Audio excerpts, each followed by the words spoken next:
Well, what is going on, ladies and gentlemen? Welcome back to the channel. I hope you all are healthy and well today.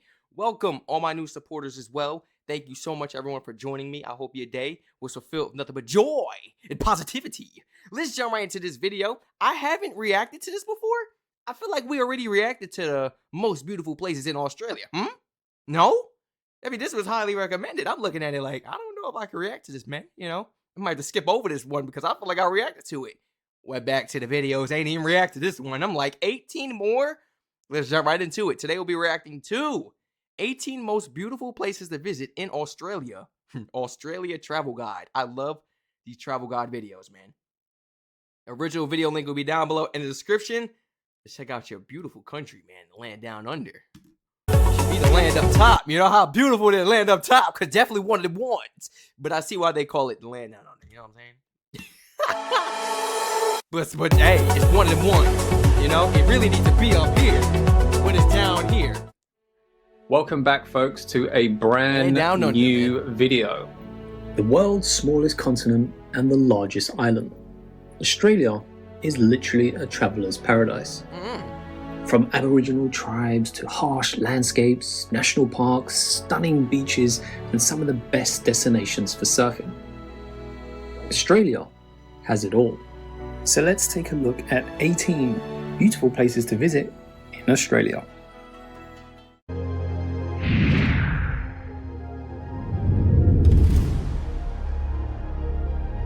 Of course, yeah. Sydney's Number one of one, the ones, man. Whitsunday Islands.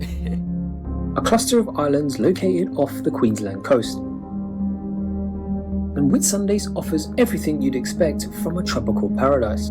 Turquoise waters that meet swirling white sands and beautiful secluded beaches. Nice. And part of Whitsundays and in the heart of the Great Barrier Reef lies Hamilton Island, one of Australia's most spectacular and sought after holiday destinations, surrounded by pristine white beaches and a mix of coral and marine life.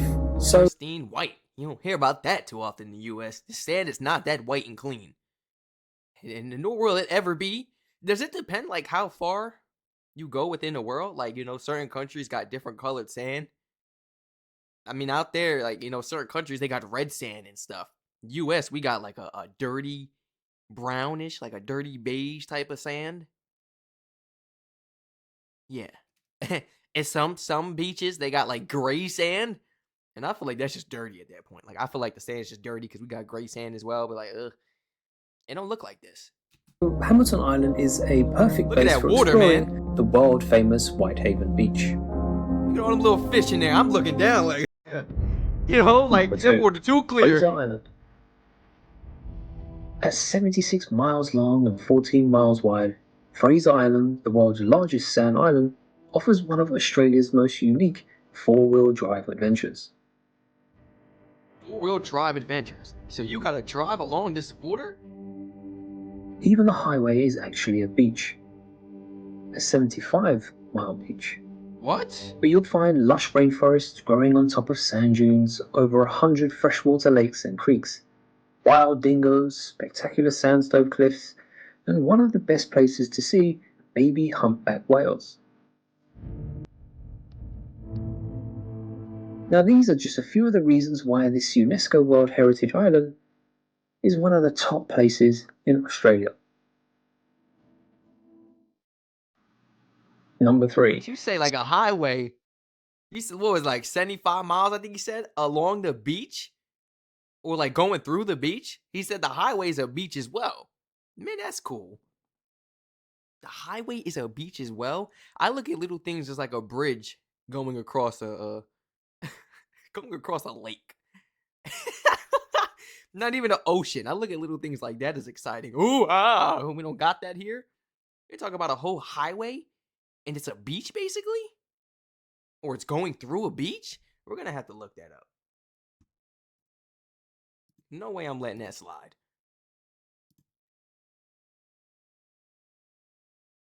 Highway beach in Australia. I wasn't too sure how to really put it. I mean, please. Highway beach. This is what... Oh. Okay, so like, this is what I had in my mind. That's what why smaller when I click on it? That's what I had in my mind. But then you could go four-wheeler riding on the sand and stuff, I'm guessing. Now, is this like something normal that you can do within the United States? You think we could do this in the United States, man? Without getting in trouble or going to jail? Let alone Australia. Is it free to do something like this? Do you have to ride like those Jeep type of vehicles? Or whatever type of vehicles those specifically was. I'm not gonna say Jeep, because what if it's not a Jeep? But what about like quads? Huh? Dirt bikes? ATVs? Can you ride those type of things as well? Or is it a specific vehicle solely for that? Is it like an adventure? What are those things called? When you go out to a country and you gotta purchase the little oh my gosh, it's on the tip of my tongue. Don't do me like that, bro. Don't do me like that. It's on the tip of my tongue. Excursions. Is this like an excursion tourists pay for? Or, Australians? Or is it something that you could do? Just bring your own vehicle and be safe and know the rules and everything. Know where to drive and where not to drive. Y'all gotta let me know about that. That's crazy. What? Sydney. Well, this is probably most likely the place that you will head to first. And as this first city to bring in the new year, Sydney is a fantastic destination with enough to see and do to keep you completely busy for your whole holiday. You can catch a performance at the world-renowned Sydney Opera House, or take photos of the Harbour Bridge. But if you're even more adventurous, you can climb the Sydney Harbour Bridge for those spectacular 360 views of the city. So you mean to tell me this exact place where we always see? This is like an iconic place at this point, because I'm steady seeing this in photos, social media, throughout YouTube videos when giving like a little presentation, of Australia. I guess like a little preview of what the country's like and what the areas are like. This is the first place I see. This is the first thing I see. And you could climb the bridge. And we have people just climbing the bridge. This is exactly where we see in the New Year's show and everything, like the fireworks and everything. Who knew you could do such things around this area? Where are you climbing the bridge at, though? Like, I'm thinking more of like a bungee jump or something. Like, they got that big behind little boing, boing, that little rope thing on them. And they like jump off the top of the bridge and they go all the way down and like dip their head in the water. Now that's scary, but ain't that cool, though? That's kind of cool, though. I don't know if you got any animals in there though. I hope not. Maybe too shallow, but it may not be too shallow. Never mind. The activities are endless, and even for a day in nature, you can explore the nearby Blue Mountains, which comes next. Blue Mountains? I know he said Blue Mountains. Day in nature, you can explore the nearby Blue Mountains. Is it called the Blue Mountains? Which comes next. Let me see, please. But don't forget to visit the famous Bondi Beach, one of Sydney's most iconic locations. Oh, yeah. And after you've enjoyed Bondi, you can take a walk to Bronte, which is a much smaller beach, but it has a wonderful backdrop of steep cliffs. And that pool is strictly like saltwater, right? I don't see no point like having a pool that saltwater coming up in that too. It's basically like a beach pool, like an ocean pool. Number 4, a saltwater pool, right? I've never swam in a saltwater pool, but it's probably safer than swimming in the ocean. Hey, at least we can see the bottom and we ain't got no waves and we ain't got no animals. It's really the animals down below, Mammals? I gotta stop saying animals. Mammals, right? Mammals? Is all sea life called mammals? Or can I refer to them as animals? That's another mistake I just called them. I gotta stop saying that. If it is, no, only a small fraction of sea life is classified as mammals. That's why I like saying animals. You see what I'm saying?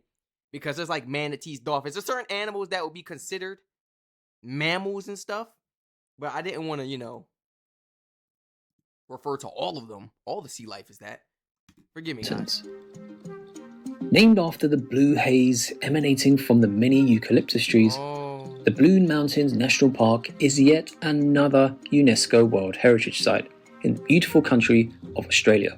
So not only do I get to see these beautiful blue mountains, but I get to sniff in some eucalyptus. You ever had the candles and stuff? Really good for asthma and everything, good for the nose. Opens it up, the sinus and everything, really good. Eucalyptus trees, huh? I didn't know there was a such thing as eucalyptus trees. Where they get the eucalyptus from? That's crazy. I didn't know there was a such thing as eucalyptus trees, bro. Trees really be helping us breathe and everything for real. Facts. Like without trees, we all cooked. Another UNESCO World Heritage Site in the beautiful country of Australia. Just 32 miles from Sydney, a visit to the unforgettable Blue Mountains is the perfect day trip from Sydney. You'll also be able to see the Three Sisters Rock Formation, which is the most popular attraction in the Blue Mountains, and it offers the most iconic view of the national park. You can also ride the scenic railway and skyway park in the Blue Mountains, and it offers what that is? That's a bridge. What that is right there? Offers the most iconic view of the national park. You can also ride this. People. This is a time lapse. I had to look on the other monitor. This is a time lapse. Those are people. This is a bridge, and you could just. Oh yeah, this is a vibe. Oh yeah, because how else you supposed to get to it? Nah, that's a vibe. Scenic railway and skyway, hiking, rock climbing. These are literally just a few of the things that you can do here. We might have to break this up into two parts, guys. We're going in depth with this. Number 5. Great Barrier Reef. The world's largest barrier reef system, composed of over 300 individual reefs and 900 islands, stretching a little more than distance from New York City to Miami. Truly a natural world wonder. Hey, let me tell y'all something. When an island appears or something like that, does the country look at it as, oh, more land or something to build on? Let's do this and make some money out of it. Or is it like something natural? Like, oh, that's beautiful. Leave it as the, leave it for the wonders. Leave it for the people out there exploring, adventuring, traveling. They on boats and canoes and stuff. And let them go see it, for free. Please let me know, like, what do you guys decide to do with this type of stuff? A few of the ways to explore are to go diving, taking a scenic flight over the reef to get a bird's eye view, or even enjoy a luxury catamaran tour. So if you are near Whitsundays, Lady Elliot and Lady Musgrave, these are also great places to explore the Great Barrier Reef from.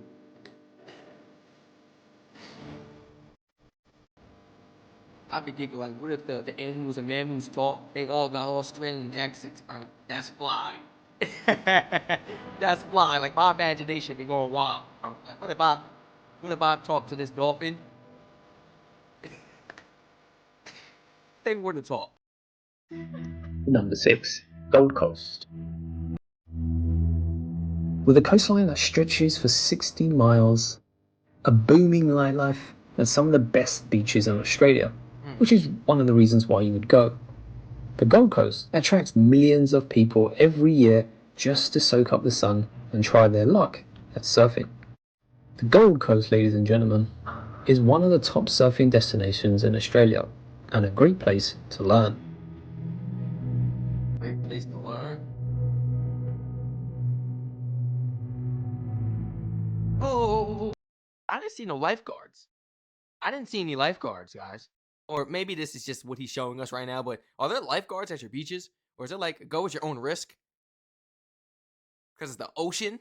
If you can't swim, then why are you going in the ocean? I think you should go learn in a pool. Like, don't that make sense? Like, what we really... But anything could happen, though. Even if you're experienced, you can get caught out there.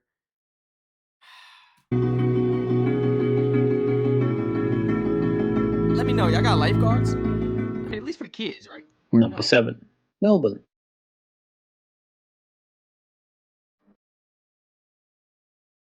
Now, this has actually been voted as one of the world's most livable cities, but also Australia's coolest city, with vintage shops and graffiti-covered back streets, plenty of quirky cafes, so you know the coffee is good, and hidden bars with hipster vibes.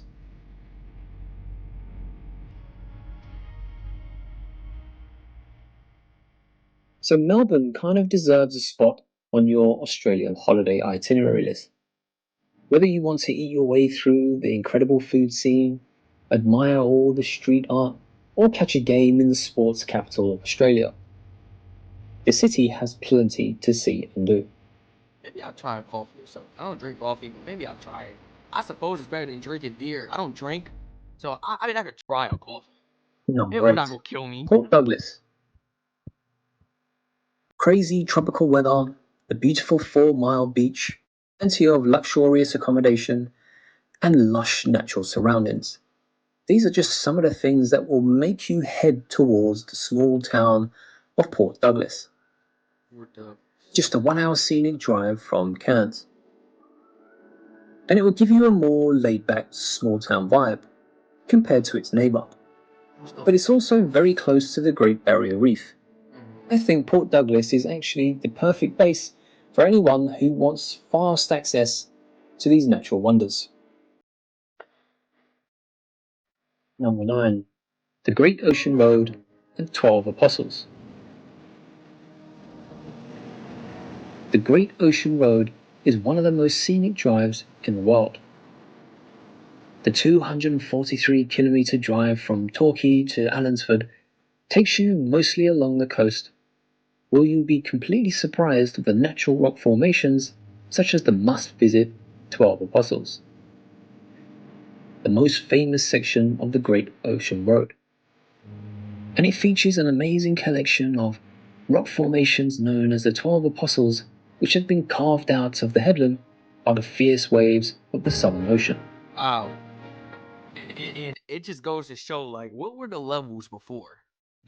Yeah, the ocean's down here now, but before, back in BC times, bro, how high was the levels? Seriously, do you see everything? How high this is and where it's eroded and how, like, the water has, carved this out and shaped such beautifulness? But nobody really takes the time to think about how high the water used to be, though, in the times of the flood and everything. Like, look at stuff like the Grand Canyon, and you look how deep it go down. And you mean to tell me the water was that high before? Stuff like this blows my mind. Stuff like this absolutely blows my mind. A lot of people don't really sit there and think about it too much, They just think of it as a rock or this is land. This is literally land broken off because the water caused the rest of it to break off. The water is what eroded this and carved it and everything to make it what it is today. That's crazy, man. Wow. Sea level must have been wicked back in BC time, bro. Imagine sailing and everything.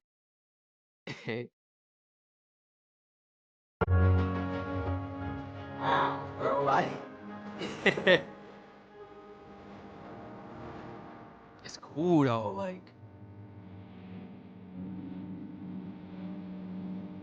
check this out. What if look. What if you see this whole thing and this right here? What if this was all connected and this was all filled years ago? Years ago. All of this.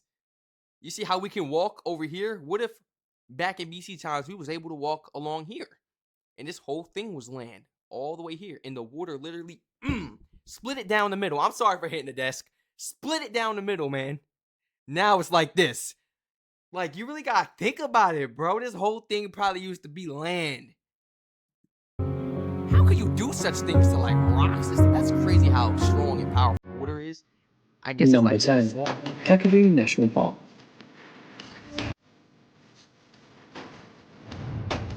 Half the size of Switzerland and Australia's largest national park, Kakadu's abundant size of Switzerland and Australia. Half the size of Switzerland and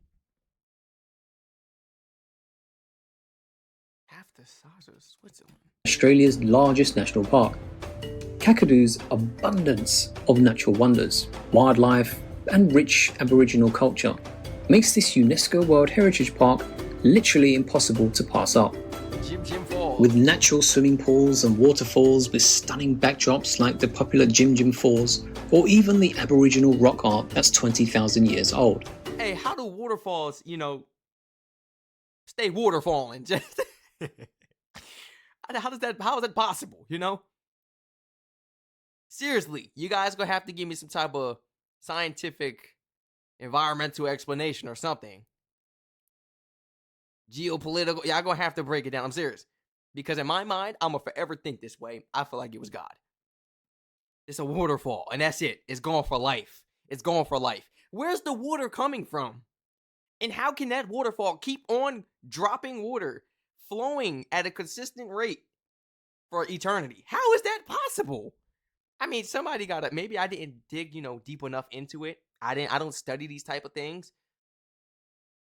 But like, seriously, how can such thing be possible? Somebody got to go ahead and tell me that, because we got places where there's water literally coming out of rocks. I'm like, there's no hose, there's no other water source, no stream or nothing. Where's this water coming from? It's just coming out the rock. Like, it's a lot out there, man. But then if you look at how lakes are formed, last week was my first time checking out how lakes were formed.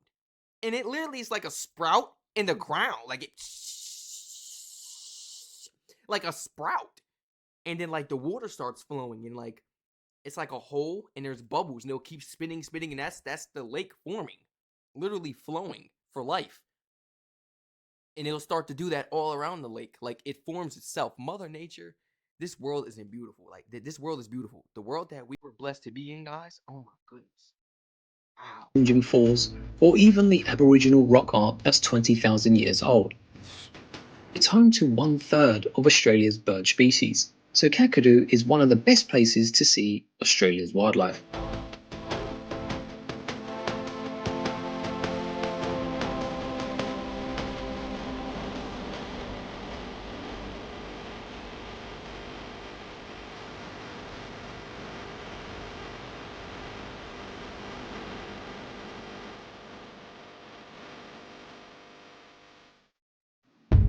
Number 11. 11? We're going to actually, you know what? This video is 30 minutes already because, oh my gosh, I be talking, bro. I just be so curious. I be having a million questions, and then I look down at the time, and here we are, half hour in. Guys, we're going to have to break this up into a part 2. Because I'm going in depth with this. Yeah, I'm not missing. I'm not skipping nothing. I'm not acting blinded to nothing. If I got a question, I'm going to ask it. If I see something unfamiliar, I'm going to pause and I'm going to go back. These type of videos are amazing. But we've checked out a video like this before. I didn't go as in depth as this guy. It was just like I think it was an Expedia video, actually. Like a travel guide for people like tourists. But actually going into depth, no, we have yet to react to such. Amazing. We're actually going to go ahead and, should I leave this park? No, we're going to check this park out, and then we'll pick up where we left off next video for a part 2. But you guys go ahead and get this video the 50 likes. 50 likes. Y'all know I don't ask for a lot, man. 50 likes. And I'll give you guys the part 2, even though I'm going to give you the part 2 regardless. Uluru. Uluru. Is it Uluru? Number 11. Uluru. Uluru National Park. I'm pretty sure that you've seen this, but Like a desert. Australia's most iconic landmark, and undoubtedly the symbol of Australia's outback, Uluru is one of the greatest natural wonders in the world. Interesting. So we're not talking about beaches no more. Crazy. We're talking about a desert now. We're talking about the land. And people just be out here like that, exploring and experiencing what it's like to be out here? I mean, I would hate to get caught up out here. Like, Towering over the flat desert plain at 348 meters and over 500 million years old. oh, It's quite a sight to see, and a must-have experience while visiting is actually watching one of the world's largest monoliths, Uluru, change colors during sunset and sunrise.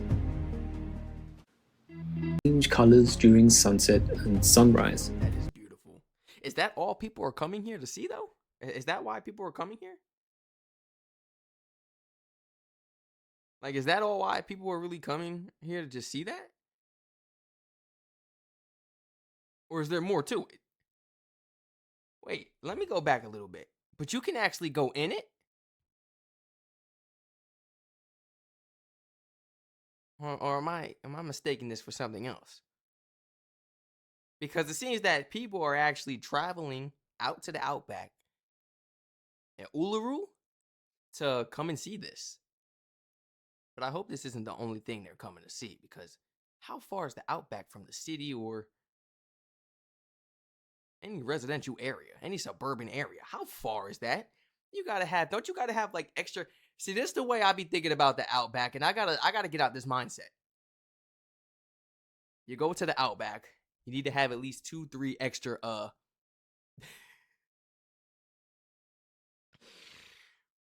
2-3 extra petrol cans in your trunk. Just in case you run out, you got some petrol in the trunk, you know? A jack, couple spare tires, waters, food, first aid kits, protection. I'm thinking you gotta come out there equipped with all this. And what if I'm like exaggerating it? What if it's nothing like that? Like you could just go out there with a bottle of water and be perfectly fine with a full tank. That's the way I'll be thinking of it. When somebody mentioned the outback, I'm like, oh, I won't go out there. But dude, we got people that live in the outback. We got outback police. There's a whole community. So that just goes to show, like, it may not be as crazy as you think, depending on how far out you're going into the outback or like certain areas, possibly. Yeah, it gotta be 100%. There's gotta be like towns or areas around here. What is this? It's gotta be like something around here. 500 million years old. It's quite a sight to see, and a must-have experience while visiting is actually watching one of the world's largest monoliths, Uluru, change colors during one of the largest monoliths? Monoliths? One of the world's largest monoliths. Monoliths? Uluru change colors during sunset and sunrise. Have you guys ever had the opportunity to experience this in person, man? And please let me know, are people actually just traveling out here to Uluru to look at this? I mean, it is beautiful, seriously. And what else is around in the outback area? Since we are transitioning into the outback, I'm not too sure about the other places he's going to review throughout this video, but hopefully some more places out there in the outback or like areas within the outback so we can continue to learn more about it. I know so much about the coast, you know, the beaches, the areas and everything, the city, suburban areas, all that. But the outback, I just have this thought process of like, why would you want to go out there? You know, because I'm comparing it to our deserts, Arizona and everything, Las Vegas. Ain't nothing there, man. But snakes and stuff waiting to bite your behind. And that sun ain't really too much. In a road so you can get through it. But then I'm hearing that there's some amazing tourist spots, you know, people travel to when they go and visit and everything. And that's amazing. And considering, you know I'm comparing our deserts to the outback, which I shouldn't be doing. Because there's no communities, there's no towns, there's no police, there's no help or assistance at all within our deserts. In Arizona, Las Vegas, Nevada, none of that. Not at all.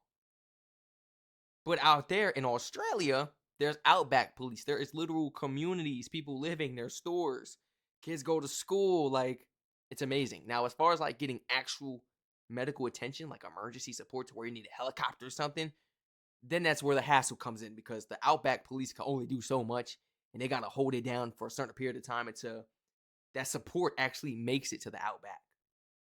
But it's actually more livable though. It's still more livable than out here. It's amazing out there. Let me know if you guys ever had the opportunity to experience and explore these amazing places so far that we actually reacted to on this list. Or if you, your friends, family members, yourself, a solo trip you plan on traveling and visiting it someday, maybe going hiking or just walking around and seeing what it's like. Anywhere throughout this video, please let me know. Share your pictures and everything, guys, in the Discord as well. You guys saw I got the Discord links. I like to see everybody's daily life. What is it like on a daily basis? What is it like? We live in different countries, guys.